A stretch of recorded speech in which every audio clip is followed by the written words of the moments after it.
Muy buenos días, bienvenidos y bienvenidas a esta fundación. José Ortega y Gasset, Gregorio Marañón, y como directora general es para mí un placer darles la bienvenida, miembros del Consejo Asesor, del Patronato y sobre todo amigos y amigas, ¿no?, de esta casa y sobre todo de Rebeca, de ese paso por esta ciudad de Madrid, que además hoy te vuelve a abrir este trocito para que recuerdes aquellos años en esta ciudad y en este país, ¿no? Gracias a todos por estar hoy aquí. Sabemos que es día 4 de julio, sabemos que es un viernes por la mañana, que es todo difícil, que la temperatura es compleja, pero queríamos aprovechar el paso de Rebeca por España en la Cumbre de Financiación para el Desarrollo que ha habido en Sevilla estos días para tener un diálogo, lo que esta casa sabe hacer, que es hablar y pensar juntos y sobre todo reunir amigos y a compañeros que nos agrada volvernos a reencontrar con ella después de todas las aventuras pasadas, ¿no? Esta casa lo que sabe hacer es esto, en realidad, ¿no? Es decir, ese punto de encuentro para poder hablar y sobre todo para pensar, como dice este título, ¿no?, ese camino hacia el futuro, ¿no? Yo quiero darle las gracias muy especialmente también al presidente de la Agencia EFE, a Miguel Ángel, casa con la que tenemos relación histórica, ¿no?, entre la Fundación y la Agencia EFE. Gracias por estar hoy aquí, gracias por participar en este diálogo con Rebeca Greenspan, secretaria general de Comercio y Desarrollo del Sistema de Naciones Unidas, ¿no? Yo creo que los tiempos nos invitan a un diálogo como este. Decíamos antes, ¿no?, en un café que nos hemos podido tomar y que ya hemos podido escuchar algo a Rebeca, decíamos que hablar de ayuda al desarrollo, de hablar de financiación al desarrollo no está de moda, ¿no? Es como si fuéramos en contra de los tiempos y en contra de lo que un tiempo como el que nos toca vivir ahora nos invita a hacer, ¿no? Yo creo que solo dos reflexiones. La cumbre de Sevilla, el papel de ese mediano acuerdo, ¿no?, ese documento final nos ayuda a hablar de financiación y hablar de desarrollo. Sigue estando en la agenda. Rebeca decía, éramos muy negativos, ¿no?, de la cumbre y sin embargo el resultado ha sido mejor del que pensábamos.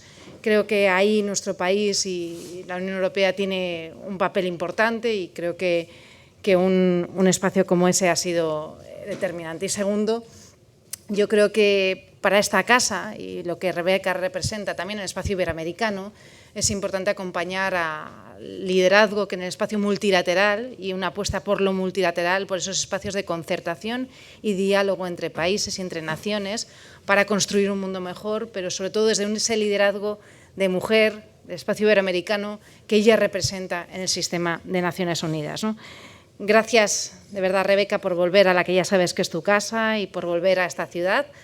Allá donde el futuro te lleve, siempre sabrás que tienes un palacete en el centro de Madrid. Y concluyo con una frase que utilizaba, con las palabras de Su Majestad el Rey cuando inauguraba el otro día la cumbre de Sevilla, ¿no? Decía, en un mundo en constante cambio, la cooperación sirve para construir el futuro de sus destinatarios, pero también un presente del que somos todos, el conjunto de la comunidad internacional, partícipes y responsables. Por lo tanto, aquí tienes muchos partícipes y muchos responsables en este camino de futuro y en esta visión, ¿no?, del espacio multilateral que esperamos poderte escuchar. Muchísimas gracias a los dos. Miguel Ángel, tuya es la palabra. Muchas gracias. Gracias a todos por su asistencia. Gracias, Rebeca, por la oportunidad de poder conversar contigo. La Agencia EFE lo agradece. Gracias a la Fundación Ortega Marañón y a quienes hoy asisten y nos acompañan. Permíteme que salude también especialmente a nuestra querida exalcaldesa Manuela Carmena. Manuela, bienvenida. Por cierto, debo decir, qué gusto este palacete con tantos árboles en una ciudad como Madrid, que en otros lugares es tan hostil, con tan poco árbol, ¿no? Aquí se está fresquito a pesar del calor. Rebeca, buenos días. ¿Cómo te encuentras horas después de haberse cerrado la conferencia para la financiación para el desarrollo en Sevilla? ¿Estás optimista de los resultados obtenidos? Sí, la verdad que sí. Es cierto lo que dijo Lucía. Yo creo que la conferencia superó mis expectativas, porque estamos en un momento muy difícil, no hay que negarlo, ¿no? Y íbamos a la conferencia con un documento cerrado, porque se había cerrado en Nueva York la negociación sin Estados Unidos, porque Estados Unidos se retiró del consenso del documento, pero Europa se quedó.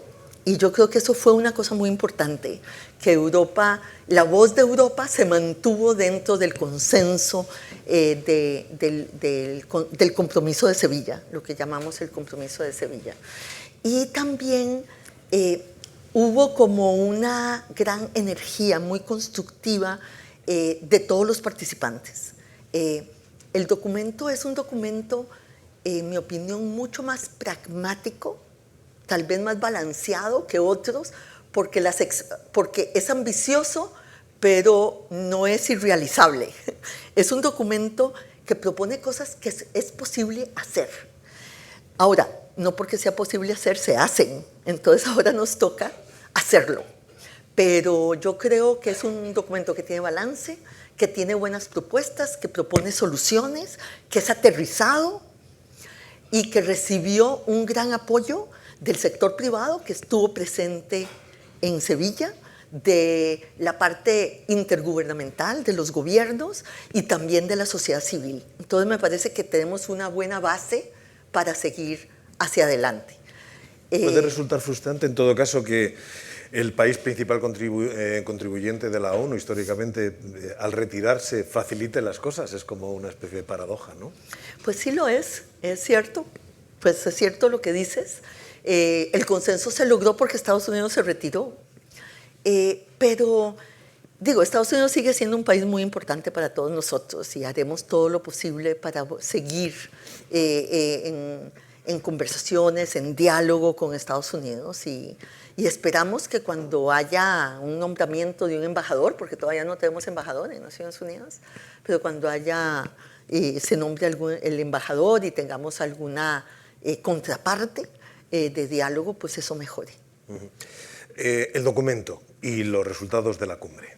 De manera comprensible, la gente, ¿qué debe entender de lo que ha ocurrido y de lo cual te felicitas, Rebeca, en la cumbre de Sevilla? Sí, nosotros jugamos yo creo que un papel importante en un elemento que está más presente en este documento que en el documento anterior. La cumbre de financiamiento para el desarrollo se hace cada 10 años. Es la cumbre más importante de financiamiento de la anterior fue en Addis Abeba. En Addis Abeba, pero hace 10 años. O sea, no es una cosa que pasa todos los meses o todos los años, ¿no? Y este documento tiene una cosa que a mí en lo personal, y me parece que nosotros en mi institución ayudamos a que eso fuera así, y es que tiene menos énfasis solo en la ayuda de la cooperación al desarrollo y tiene más énfasis en el tema del financiamiento del desarrollo.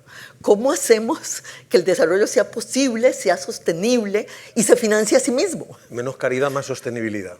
Sí, yo no digo caridad. Sí, pero es un poco la figura, ¿no? No, porque para los países menos adelantados la ayuda sigue siendo importante.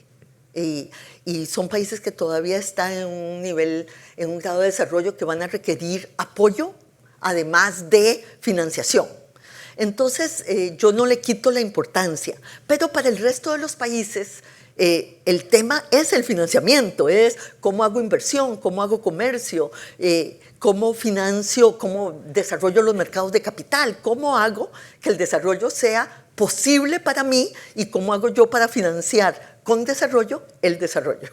Y yo creo que eso está mucho más presente en este documento que en el documento anterior. Y en este camino, evidentemente, la colaboración público-privada tiene que ser fundamental, entiendo. Asumiendo también algunos de los postulados claves del tipo de mercado en el que nos desenvolvemos a nivel mundial, ¿no? ¿Cómo desarrollar eso para que sea sostenible para todos y para que sea estimulante también para un apoyo privado muy necesario en el desarrollo mundial? Sí, yo creo que nosotros apoyamos mucho a los países para que puedan tener estrategias y reglas del juego que permitan que eso se dé, ¿no? Y yo creo que ese es una primera condición que por supuesto tenemos que tener. Los países tienen que poder tener los marcos legales y la visión de futuro que les permitan efectivamente tener estrategias que los lleven hacia adelante. Pero el otro tema en el que hemos puesto mucha atención es cómo hacemos que los recursos del sector privado vayan donde más se necesitan. Porque por el momento, si vemos las cifras, ¿no?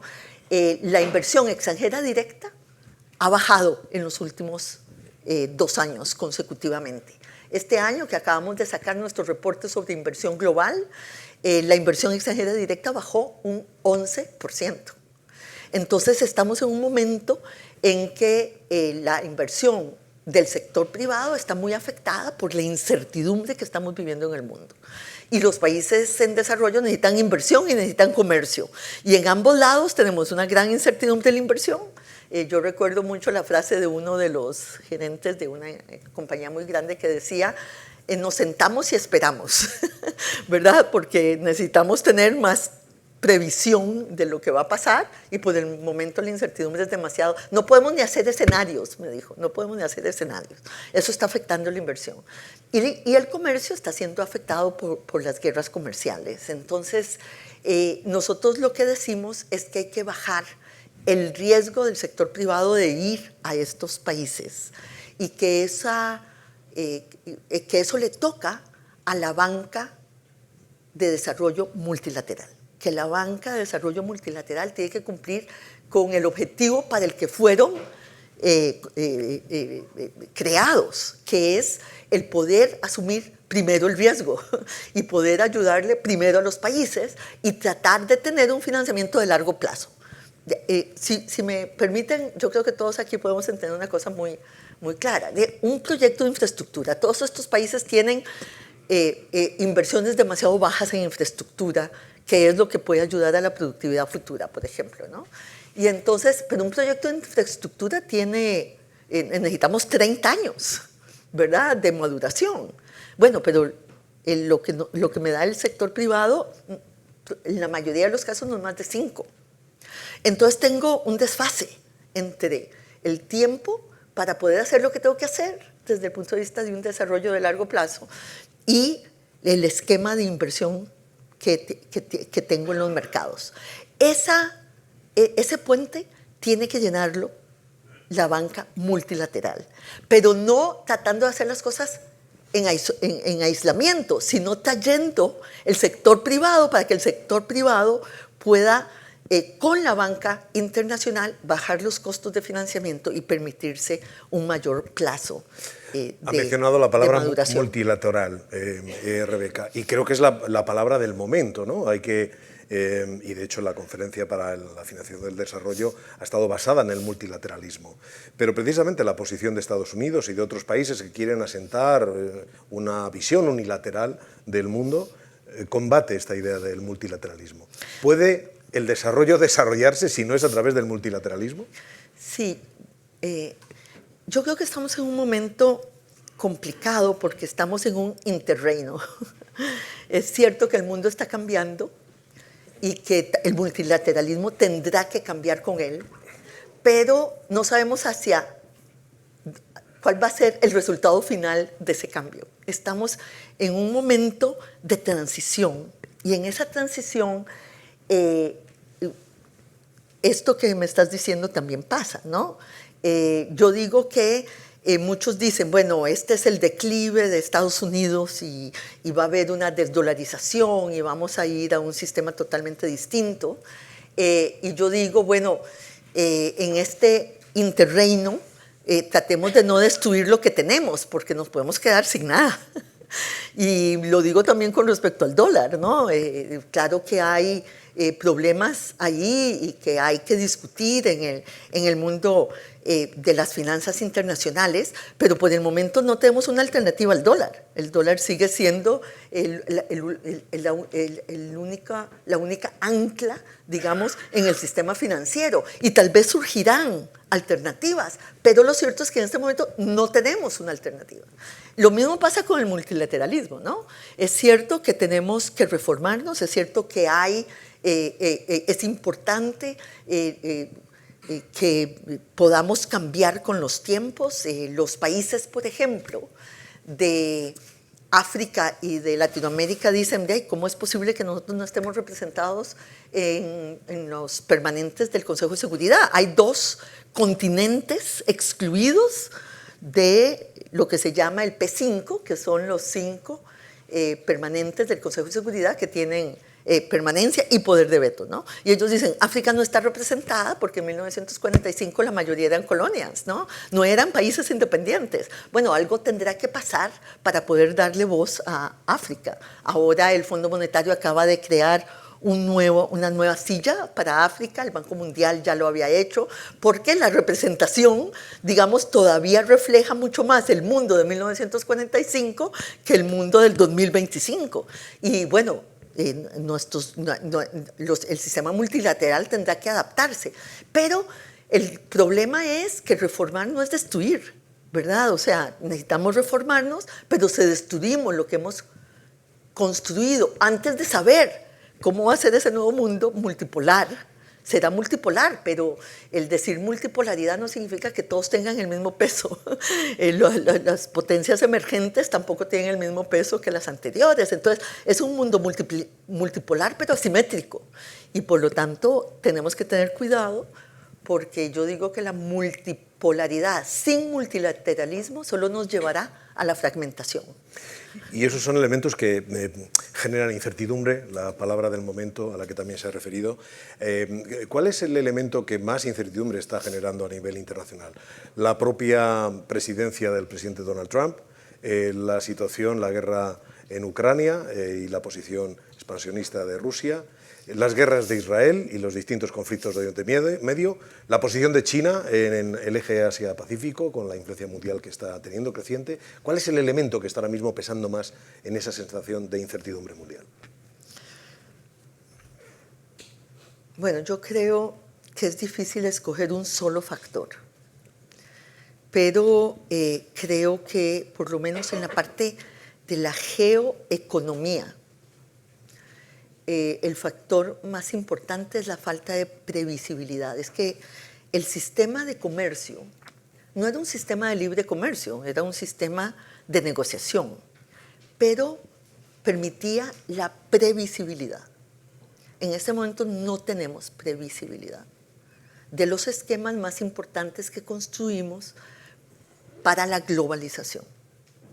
Y la Organización Mundial de Comercio tenía ese propósito, el propósito de lograr negociaciones que se convertían en ley, porque el Parlamento del Congreso, ¿no?, del mundo de comercio internacional era la Organización Mundial de Comercio.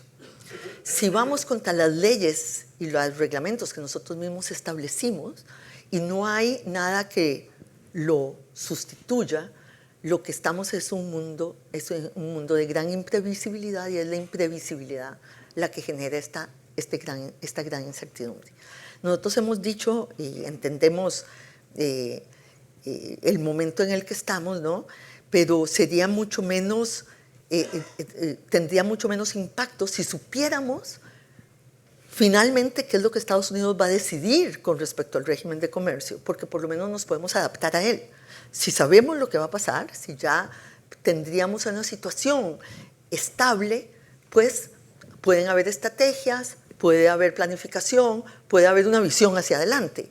Si no sabemos ni siquiera cómo va a ser, eso es lo que genera la imprevisibilidad y la incertidumbre. Bueno, el presidente norteamericano, subiendo un avión, elevó el precio de la posición, por ejemplo, de España en relación con su contribución a la OTAN y estableció un elemento de incertidumbre casi más parecido a una vendetta que a unas reglas normales de desenvolvimiento del multilateralismo. Lo digo porque al final la lucha por los recursos es la que define también la situación actual. Me gustaría una reflexión de Rebecca Grispan en este sentido. Si muchos recursos se ponen en el lado de la defensa, con los desafíos y retos que tenemos ahora mismo, ¿habrá menos recursos para el desarrollo? ¿Esa ecuación funciona así o hay para todo? No, nosotros vemos ya un impacto importante en la ayuda para el desarrollo, que ha venido bajando para los países en desarrollo por tercer año consecutivo. Y esperamos para este año una baja que puede llegar al 20% de los recursos, que es una cosa muy, muy grande, ¿no? Nunca hemos tenido una baja de esta magnitud, y algunas proyecciones ya dicen que será del 20%. Entonces, obviamente que vamos a ver una reasignación de los recursos hacia prioridades que hoy en día incorporan mucho más el tema militar y el tema de la seguridad. Lo que hay que tomar en cuenta es que las consecuencias de largo plazo en la seguridad mundial no son independientes de lo que pase también en el tema de desarrollo. Algunas de las restricciones que ya hemos visto, por ejemplo, en el tema, puedo dar algunos números, en el tema del combate al SIDA, especialmente en África, son bastante duras, ¿no? Se estima que habrá un aumento de las muertes por SIDA de 4 millones de personas, solo de aumento por la falta de medicamentos, ¿no? Y un dato que es muy duro, que me parece a mí, es el dato de la transmisión de las madres a los hijos, que estaba siendo controlada por la medicación y por la atención médica, y a la transmisión del SIDA de madres a hijas, a hijos, que es prevenible. Habrán 2 millones más de niños que nazcan con SIDA por el corte que se ha hecho del apoyo a los mecanismos de salud en este tema en los países más pobres, ¿no? Entonces, no, pareciera que no hay dinero para todo. O sea que sí está habiendo un aumento en la defensa a costa de los temas de cooperación. Pero yo creo que también tenemos que ser un poco autocríticos en el sentido de que se ha debilitado el apoyo de la ciudadanía a la cooperación. Y algunas de las cosas que a mí me han sorprendido, ¿no?, es por qué no ha habido más reacción cuando se ha recortado, con lo que pasó, por ejemplo, en Estados Unidos con la Agencia de Desarrollo. Y yo creo que también tenemos que ser autocríticos en el sentido de que ha habido una desconexión de comunicación, de explicarle a la población para qué se están usando los recursos, dar garantías de que los recursos no se están usando mal, de que se están usando realmente para cosas que son esenciales. Y yo creo que ahí nosotros también tenemos que hacer una reflexión de por qué se ha dado esa desconexión, de por qué la ciudadanía no está mucho más a favor, como fue en un tiempo, ¿no?, donde la ciudadanía y la sociedad civil apoyaba los presupuestos de cooperación de una manera muy fuerte. Nos hemos ensimismado, estamos todo el rato haciendo scroll en el móvil, hemos perdido esa sensibilidad. Yo creo que todos nosotros, los que nos hemos dedicado a la cooperación al desarrollo, tenemos que ser más autocríticos, ¿no?, de la forma en que lo hemos llevado adelante, inclusive en términos de usar de una manera mucho más extensiva la sociedad civil organizada de los países a los que vamos. No solo nuestras propias sociedades civiles, sino de tener una relación mucho más fuerte con la sociedad civil y las capacidades que pueden haber en los países para construir ellos mismos sus capacidades para seguir adelante.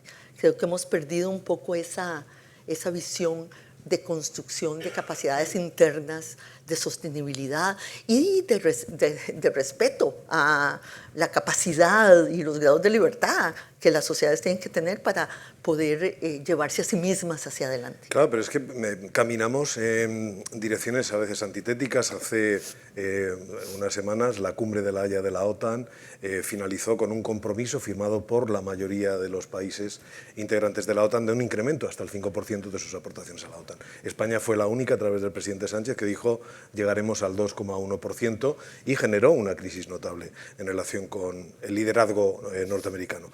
Y en cambio estamos hoy hablando del final de la cumbre para la financiación de desarrollo de Sevilla, que exige algo distinto de los recursos internacionales, sabiendo que Europa ha tenido un papel fundamental que has valorado precisamente. Europa no se ha retirado, está ahí, pero es al mismo tiempo la Europa que se ve exigida con un 5% para la contribución a la defensa. Y es ahí donde evidentemente tiene que haber un menoscabo posiblemente de las capacidades del desarrollo. Sí, pero cuando a mí me han hecho esta pregunta, yo quisiera diferenciar dos cosas. Yo dije ahora y dije las consecuencias que puede tener de la baja en la ayuda al desarrollo. Pero el tema del financiamiento de la inversión es distinto a este, es distinto. Y hay instrumentos y instituciones internacionales que podrían hacer mucho más para escalar el financiamiento de la inversión. Y ese fue el énfasis que nosotros pusimos también en Sevilla.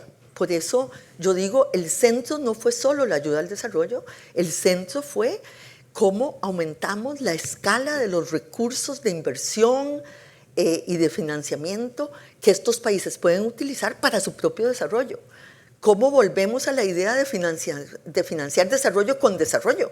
¿Cómo hacemos para que los costos del capital que tienen estos países sea más bajo para que puedan efectivamente emprender los proyectos que son rentables y que son necesarios para el desarrollo?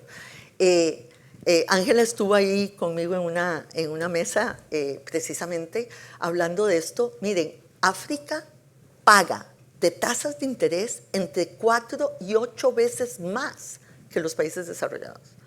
Entre 4 y 8 veces más. O sea, ¿cómo podés financiar el desarrollo y los proyectos y la salud y la educación de tus países con tasas de interés tan elevadas? Ninguno de nosotros podía comprar una casa con esas tasas de interés.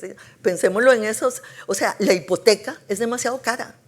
Entonces no se trata solo de la ayuda, se trata de la capacidad que podamos tener de escalar el financiamiento, la inversión, para que estos países efectivamente puedan construir capital para financiar capital.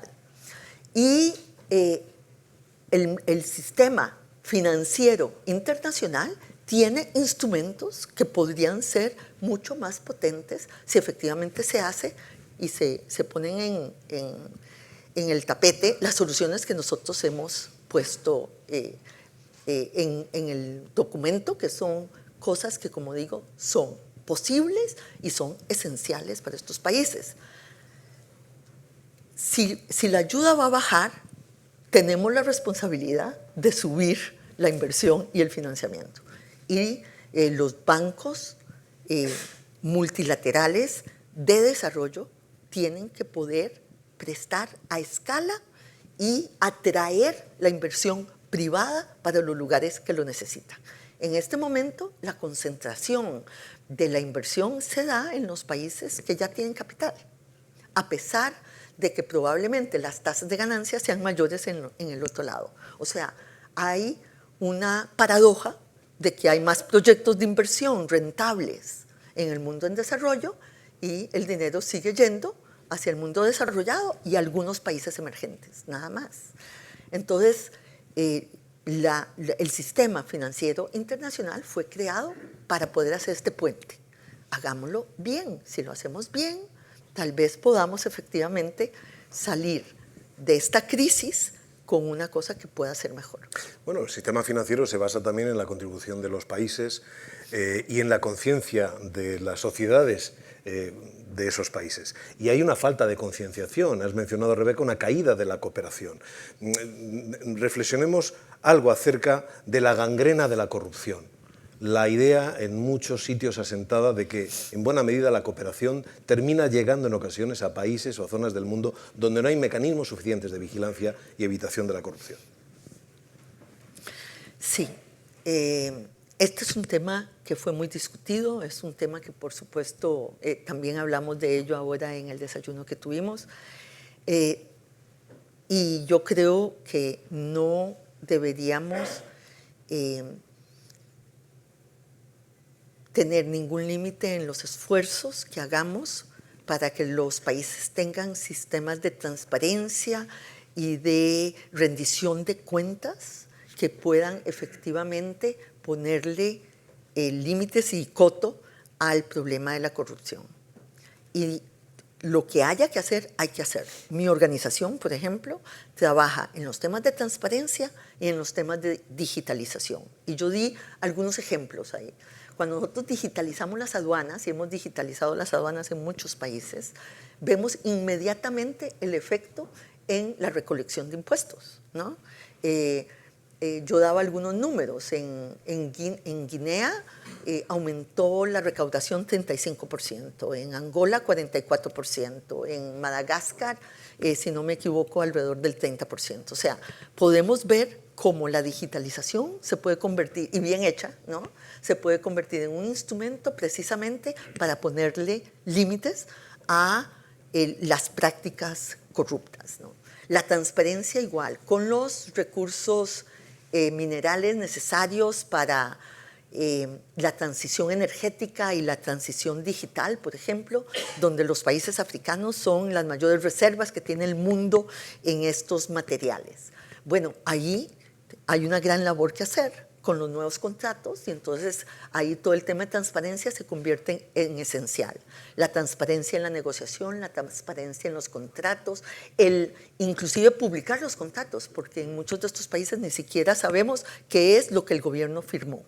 Y por lo tanto hay toda una plataforma para exigir transparencia y información, rendición de cuentas a la población. Y todas estas cosas ayudan. No hay una fórmula mágica para hacer esto de una sola vez. Pero yo también quiero poner el acento en decir que países que avanzaron mucho en esto, que hicieron las cosas bien, se vieron afectados por el COVID, por el aumento de las tasas de interés y por la falta de atención o de recursos del sistema internacional hacia ellos en un momento en que estaban en una dificultad. Y no fue porque hicieron las cosas mal. Algunos de estos países habían hecho las cosas bien, eran los buenos alumnos del sistema internacional. Estamos hablando de Ghana, estamos hablando de Zambia. Y aún así, cuando vino el COVID, cuando vinieron los shocks sistémicos a sus economías, ya tuvieron que entrar en cesación de pagos y por lo tanto se vio afectada a toda la población. Muchos de los avances que habían hecho retrocedieron en lo social, en lo económico y en algunos casos en lo político. Entonces, yo digo, tenemos que caminar sobre las dos piernas, ¿no? Necesitamos hacer todo lo que haya que hacer para tener sistemas judiciales, de rendición de cuentas y de transparencia en los países, pero al mismo tiempo el sistema internacional tiene que tener los incentivos correctos para los que hacen las cosas bien. Y ese match todavía no lo tenemos y precisamente la Conferencia de Financiamiento para el Desarrollo tiene importantes soluciones, ideas que puso en el tapete para poder avanzar en esa dirección. Hablamos de sistemas corrompidos donde los haya, en los que son necesarios dos actores, los corrompibles y los corruptores, ¿no? El mundo occidental, ¿qué más puede aportar? ¿Cómo lucha contra su propia inclinación de algunos de sus organismos, personas o empresas a la corrupción o contra la corrupción? En todos los terrenos, Europa, por ejemplo, está contribuyendo de manera decisiva a que tenga implicaciones penales graves. Lo es así en todos sitios. De nuevo nos encontramos con que en Estados Unidos se ha reducido, se ha rebajado precisamente la exigencia. Sí. Bueno, yo aplaudo que Europa no lo haya hecho. A mí me parece muy importante lo que Europa ha hecho, ¿no? Y eso ha sido un tema importante. Creo que tal vez el elemento que ahora se ha convertido en un elemento muy importante es en lo que se llaman los flujos ilícitos de financiación. Y yo creo que este es un tema muy importante porque es un tema también que tiene relación con todo el tema del financiamiento del terrorismo y de la organización criminal internacional. Y nosotros estamos trabajando muy fuertemente ahí con la Organización de Naciones Unidas que lucha contra el crimen y la droga, porque las organizaciones criminales y también el financiamiento del terrorismo están muy relacionadas. Y aquí no puede hacerlo un país solo, tiene que haber cooperación internacional. Y esa cooperación internacional será muy importante si queremos evitar que salgan flujos ilícitos de los países que podrían estar financiando a los países. Los flujos ilícitos en África son mayores que toda la financiación al desarrollo, por ejemplo. Entonces, digo, el luchar también contra la ilegalidad, contra la organización criminal internacional y ser muy fuertes y muy perseverantes en esa lucha, se convierte en una parte muy importante también de la financiación al desarrollo. ¿Me permites un par de preguntas personales? No te voy a preguntar si... Tú eres hija de la... Depende, ¿verdad? Eres hija de la migración. Soy hija de la... Tus padres eran emigrantes polacos que llegaron a Costa Rica. ¿Cómo era aquella infancia? Bueno, yo tuve la gran suerte de que mis padres llegaran a un país como Costa Rica, ¿no? Que le permitió a mi familia trabajar con dignidad y poder mantener a su familia. Y en un país que hizo de la educación su objetivo principal. No hay ninguna duda de que mis hermanas y yo, somos 3 hermanas en mi casa,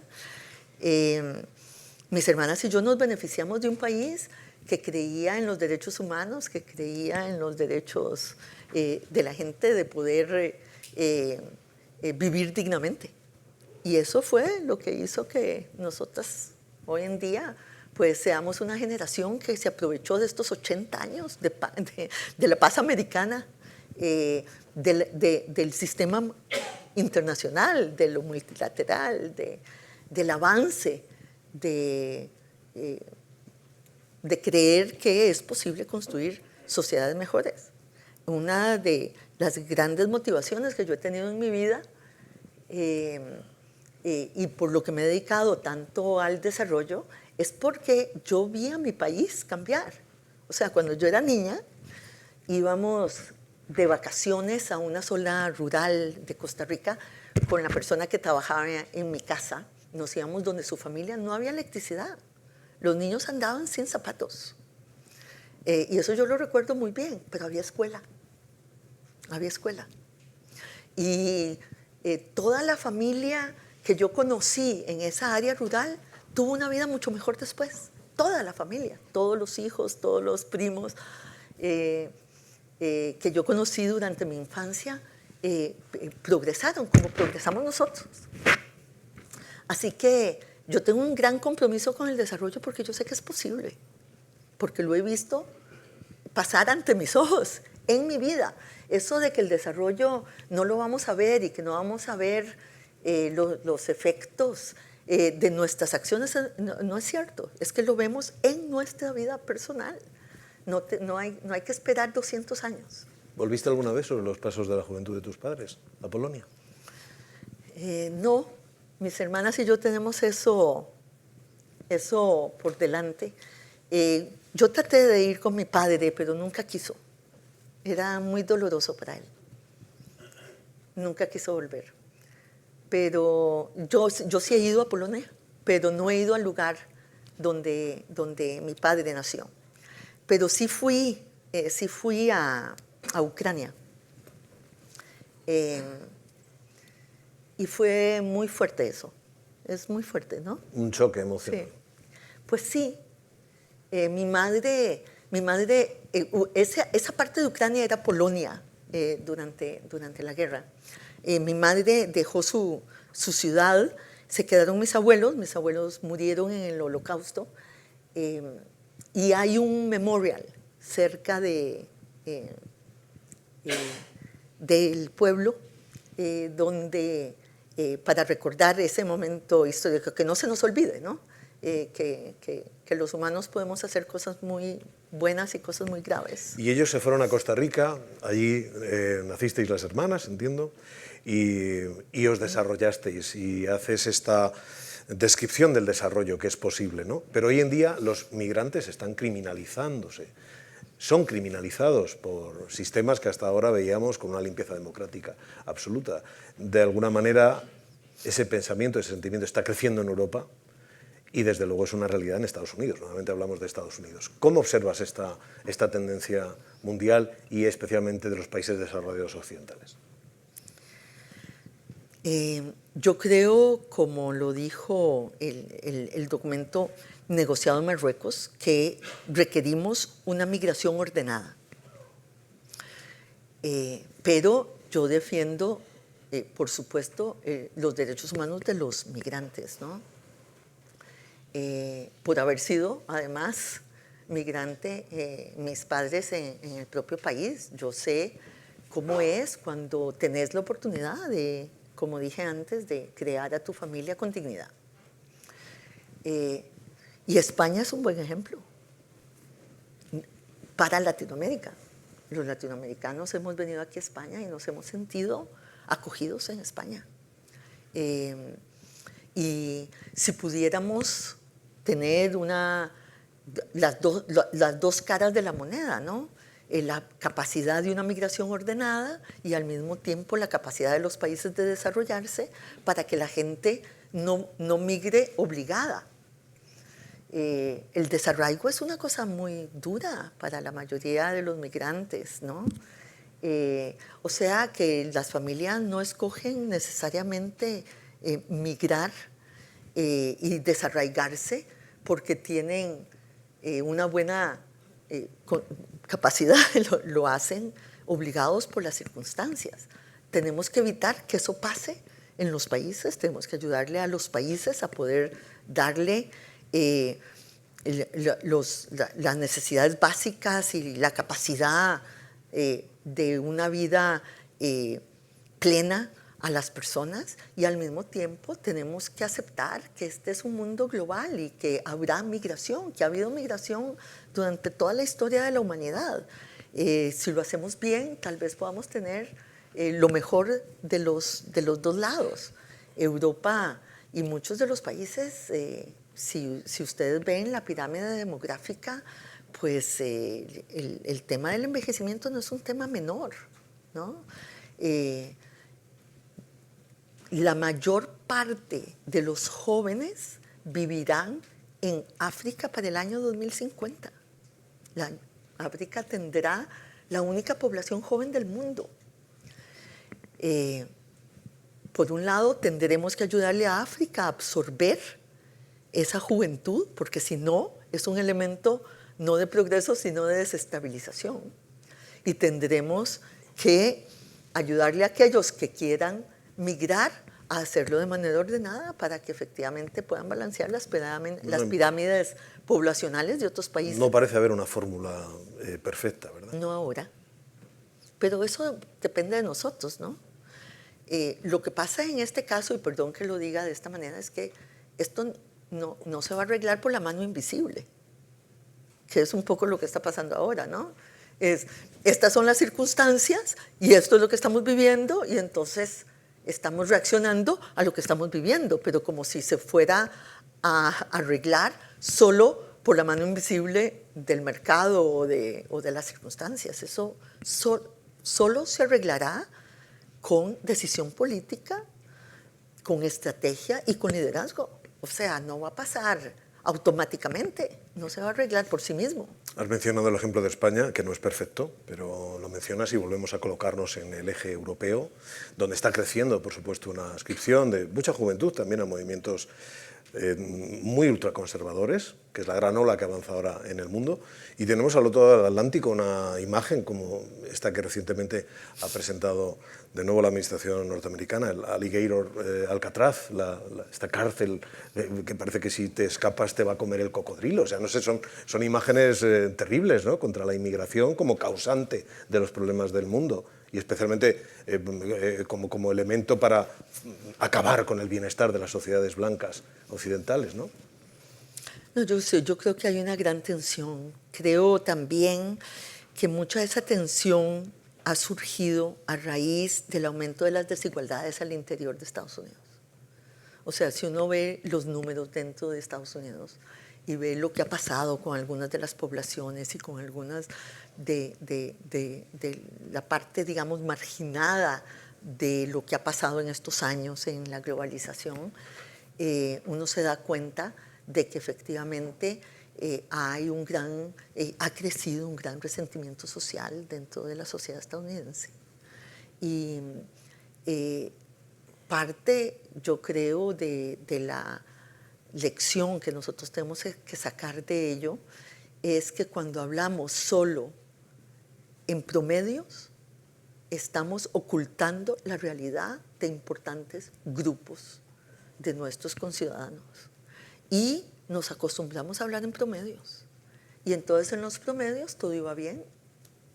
pero quién perdía y quién ganaba desapareció de la discusión.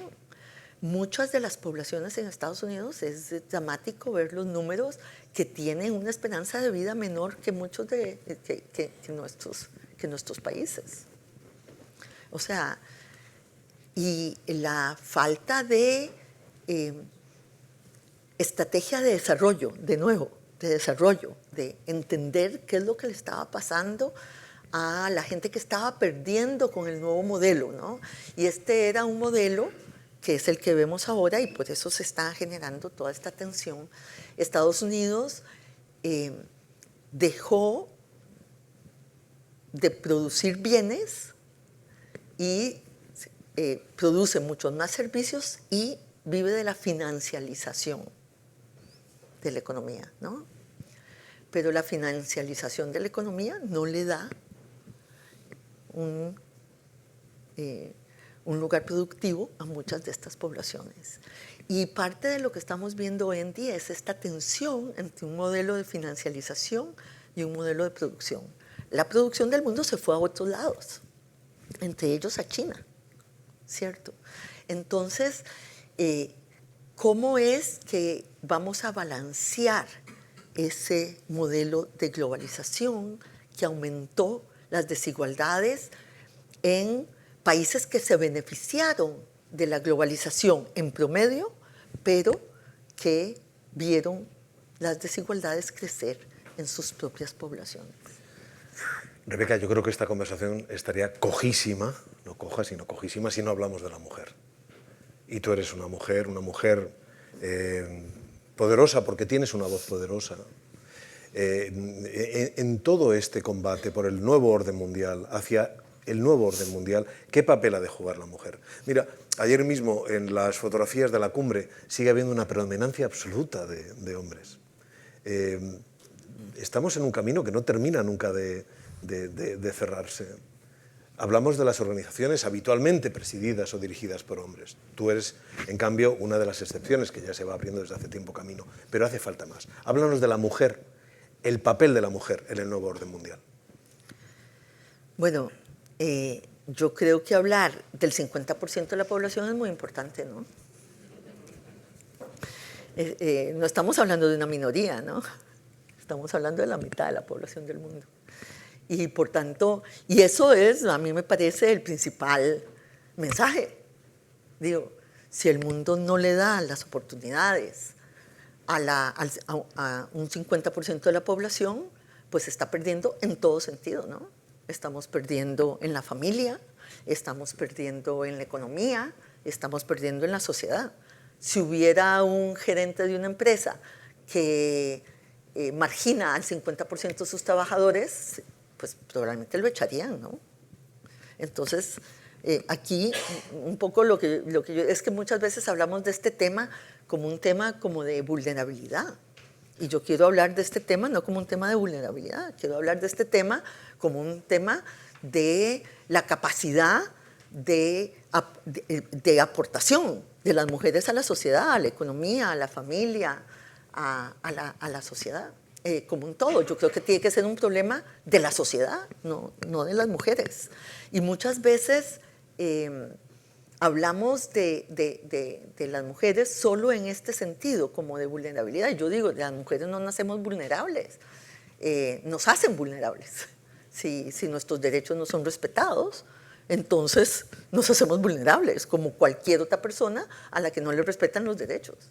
Pero yo quisiera hablar de este tema como el tema de no perder la capacidad, la creatividad, el aporte que las mujeres pueden dar a la sociedad.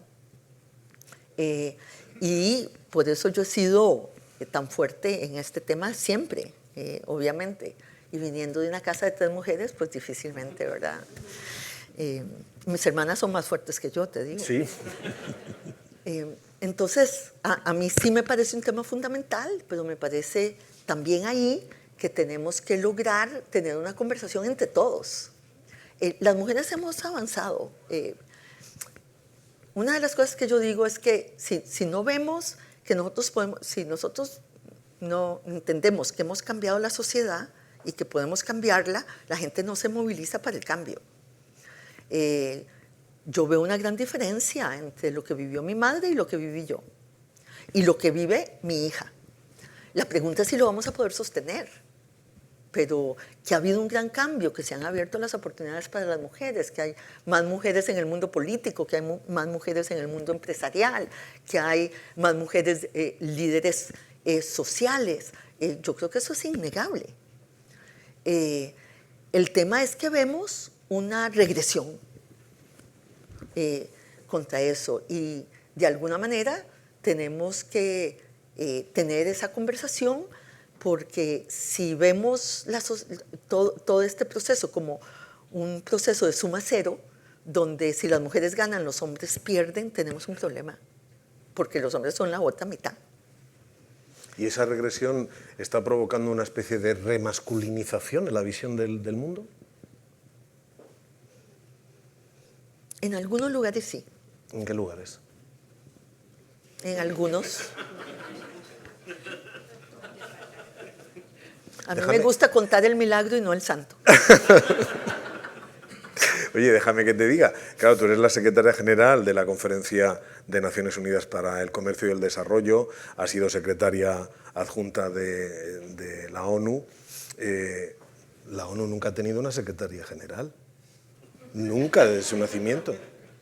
Debo decirte una cosa. Eso es un hecho.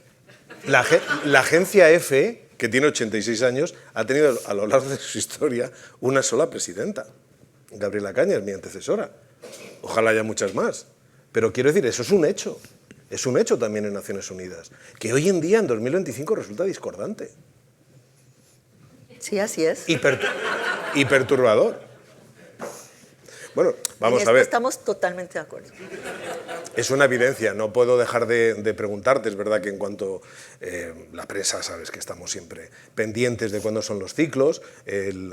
A finales del 26 acaba el mandato de Antonio Guterres. Evidentemente hay un nombre que suena como otros, pero hay un nombre que suena que es el tuyo, Rebeca. ¿Cómo te ves en esa circunstancia? Bueno, pues será un honor si mi país me propone para ese cargo, ¿no? Vendrá el momento en que se hará una convocatoria a los países para que presenten sus candidatos, y ese será el momento en que se formalizará cualquier decisión en esa dirección. Bueno, porque ahí tenemos dos vectores. Yo te estaba tirando un poco de la lengua por mujer, y creo que es una cuestión de justicia. No me di cuenta. Cuando llegó el momento, pero otra es también Latinoamérica-Caribe. Tiene también ahora su momento. Y posiblemente eso lleve a hablar de la importancia creciente de esa parte del mundo en el concurso de las naciones. Sí, en términos, digamos, estrictamente legales, no hay ninguna regla en Naciones Unidas para la rotación, pero ha sido una regla que se ha respetado siempre. Y es una regla que los países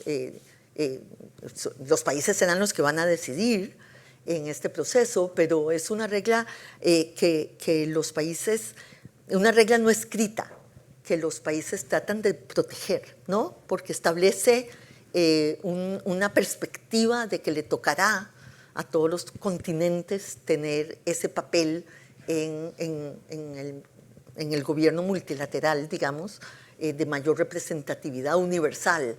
Y por lo tanto es importante.